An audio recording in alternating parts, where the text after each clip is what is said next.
আসসালামু আলাইকুম এভরিওয়ান, আপনারা সবাই কেমন আছেন? আশা করি যে যেইখানে আছেন অনেক ভালো আছেন। আলহামদুলিল্লাহ, আমিও আপনাদের দোয়ায় অনেক ভালো আছি। Welcome back to my channel. আজকে একটা নতুন ভিডিও নিয়ে আবারও আপনাদের মাঝে প্রেজেন্ট হলাম। 20 কেজি ওজনের মাছ কেটেছে, বড় সিলভার কাপ মাছ আজকে এনেছে। দেখুন 1 কেজির মতো ভালোভাবে ধুয়ে নিচ্ছি। দেখুন অনেক টেস্টি মাছ এনেছে আজকে, নুন দিয়ে ভালোভাবে ধুয়ে নিচ্ছি। দেখুন, স্কিপ না করে সাথেই থাকুন। আজকের ভিডিওটি অনেক ভালো লাগবে। নুন, হলুদ গুঁড়ো, মরিচ গুঁড়ো, জিরা গুঁড়ো দিয়ে এইবার সরষের তেল দিয়ে মাখিয়ে নিচ্ছি। দেখুন ভালোভাবে মাখিয়ে নিচ্ছি সুন্দর করে। এবার আমি সরষের তেল দিয়ে মাখিয়ে নিব। সুন্দর করে মাখিয়ে নিছে মাছ। আমি আজকে ভাজবো না, রান্না করে চাল কুমড়া রান্না করব। গ্যাসের চুলা অন করে দিয়ে মাছ এবার আমি সোমবার দিব। তেল দিয়ে দিলাম। তেল গরম হওয়ার পর পেঁয়াজ কুচিও দিয়ে দিলাম, গোটা জিরা দিয়ে দিলাম। এবার নেড়ে নিচ্ছি। মাখিয়ে রাখা মাছগুলো আমি সোমবার দিয়ে জাল দিয়ে নিব। দেখুন চাল কুমড়ো ভাজা মাছ দিয়ে রান্নলে টেস্টি হয় না। আমি সোমবার দিয়ে কষিয়ে জাল দিয়ে নিব। সুন্দর করে কষিয়ে নিচ্ছি। দেখুন এবার আমি ঝোলের পানি দিয়ে দিলাম মাছগুলো। দেখুন কত সুন্দর একটা টেস্টি রেসিপি।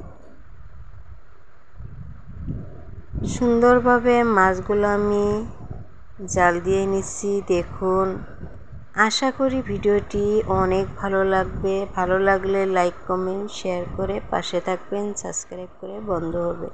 দেখুন কি সুন্দর করে মাছগুলো আমার জাল দেওয়া হয়ে গেছে। এবার চাল কুমড়ার খোসা ছাড়িয়ে নিচ্ছি। দেখুন সুন্দর করে চাল কুমড়ার খোসা ছাড়িয়ে আমি কুটে নিব। দেখুন কেটে কুটে রেডি করে নিব।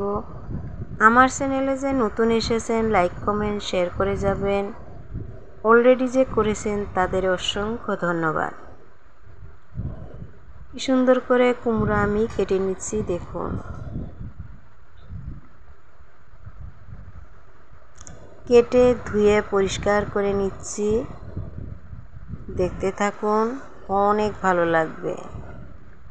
রেডি করা হয়ে গেছে ধুয়ে নেওয়া। এবার আমি গ্যাসের চুলা অন করে দিয়ে কড়াই বসে দিলাম। কড়াই গরম হওয়ার পর সরষের তেল আমি দিয়ে দিলাম। তেল গরমের পর পেঁয়াজ কুচি দিয়ে দিলাম। এইবার রসুন কুচিও আমি দিয়ে দিলাম। ভালোভাবে নেড়ে নিচ্ছি। দেখুন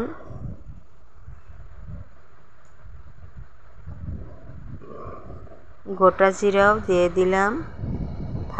ভালোভাবে লাল করে নেড়ে নিব। এবার আমার ধুয়ে রাখা চাল কুমড়োটা দিয়ে দিচ্ছি। ভালোভাবে কষিয়ে নিব। মরিচের গুঁড়ো, হলুদ গুঁড়ো, জিরা গুঁড়ো, পরিমাণ মতো নুন আমি দিয়ে দিলাম। এবার আমি ভালোভাবে কষিয়ে নিব।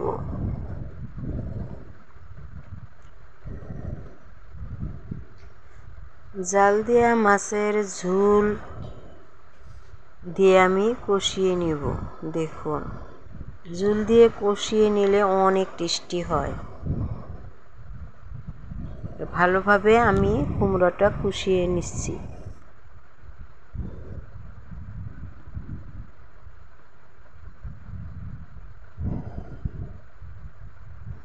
ঢাকা দিয়ে ঢেকে রাখবো। দেখুন কত সুন্দর করে কষা হয়ে গেছে। এবার ঝোলের পানি আমি দিয়ে দিব।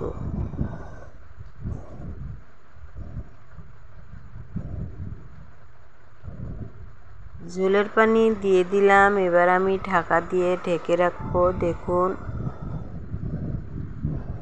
জাল দেওয়া মাছগুলো আমি দিয়ে দিলাম। টেস্টি একটা রেসিপি, আশা করি ভালো লাগবে। নতুন নতুন ভিডিও নিয়ে আবারও আপনাদের মাঝে হাজির হব। আজকে এই পর্যন্ত। সুস্থ থাকুন, ভালো থাকুন, আমার জন্য দোয়া করবেন। আসসালামু আলাইকুম।